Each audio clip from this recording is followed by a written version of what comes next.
Susan Krabacher is with us now to tell us more of her remarkable story. Welcome to the 700 Club. It's wonderful to have you here. You know, Susan, I think there are a lot of young women today who look at the whole Playboy thing. I mean, those little Playboy bunny stickers are on even young high school, junior high girls' clothing, socks, purses, all kinds of things. They think it's very glamorous looking. Yeah, it's become innocuous. It's not shocking anymore. What was it actually like for you to live at the mansion? Well, at first I was terrified because, you know, there are things you hear about the mansion, and most of those things are exactly what you hear. But then you get used to it, and you get dangerously accustomed to things that before would have shocked you, and you lose that shock factor. The minute that something doesn't shock you that used to shock you, you better check yourself, because it's very hard to go back. Happens before you know it, doesn't it? It really does.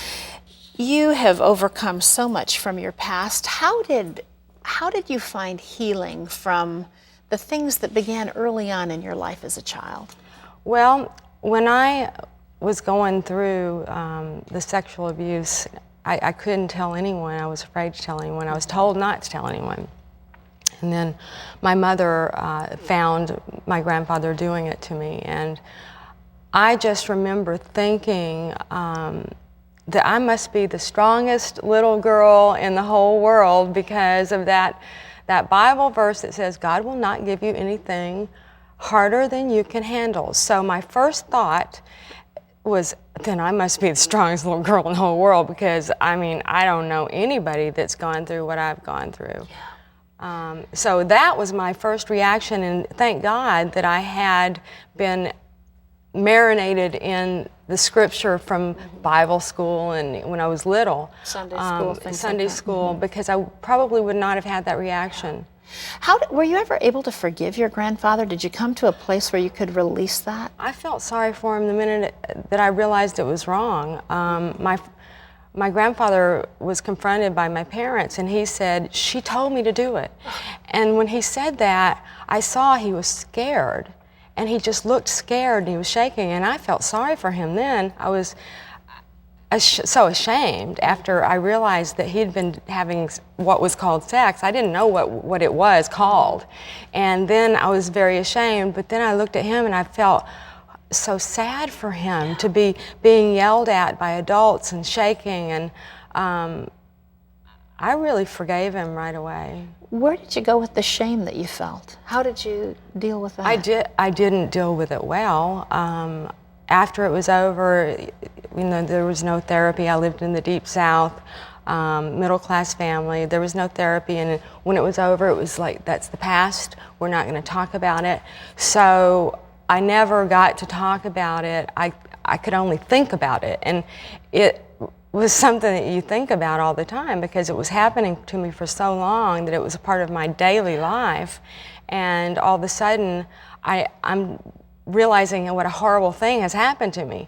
So I really would have loved to have died when I was 8. You know, I just couldn't believe that this thing happened to a little girl like me. But Jesus Christ changed your life in spite of all of that down the road. You talked about Haiti making a difference in coming back to the faith of your childhood before all of this had happened. How did you wind up going to Haiti and working with children there? Well, I believe it's because when I did realize what the horror of what had happened to me, that I wanted to die, and I promised God that if He would help me and if He would just let me be okay, then, because I felt like I was losing my mind. And I just wanted to be okay. I wanted to feel safe. And I promised Him, I said, if you do that, please, God. And I talked to Him like my best friend when I was little. And I said, please just make me okay, and I'll help other little girls. I'll make sure it doesn't happen to them. And when I went to Haiti, the first time that I went there, I slept in the slum the first night. And I remember thinking, this is the first time in my life that I feel equal, that I feel on the same level, and these were peasants, and they, you know, were so poor and had nothing, and that's exactly how I felt when that happened to me. I felt like I'd been stripped of my childhood, of everything that I believed in and thought. Nothing was for sure the way it looked anymore. It's almost like Jesus gave you a vision that your life Totally could matter for other people. I thought to myself, now it makes sense that all that happened to me, because I looked at those little children, and some of them had the same look in their eyes as I did when I crawled up on the bathroom counter and looked in the mirror when I was little and wiped my tears. I mean, I could just, it's so much easier to wipe someone else's tears when you've dried your own. Yeah. Susan, what would you say to people who are watching, listening to you right now, who might be trapped in some kind of sexual involvement that's made them feel like they're not worth anything? First of all, get up again and reach up, and someone will certainly be there to grab your hand, and it'll be God. And the thing is, I didn't think the door would be unlocked when I went back. I mean, I was pretty sure that door was just closed on me. But I tell you, I never felt so more loved than when I loved him the first time. Yeah. I want to say to all of you who are watching today that it's never too late to go back to the Father heart of God. In fact, he's been waiting for you for a long time. So if Susan's story today has touched and stirred something in your heart, maybe you're somebody who's sitting in front of your computer watching this, and you're using that computer for things that are making you feel filled with shame. That's not what God created you for. You're a child of the King. You need to reach up, grab his hand, and live like that.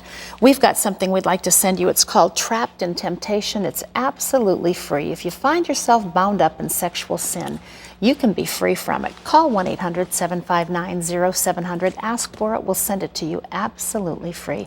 Susan, thank you for your candor today and for your heart for Jesus. It's been great to have you here.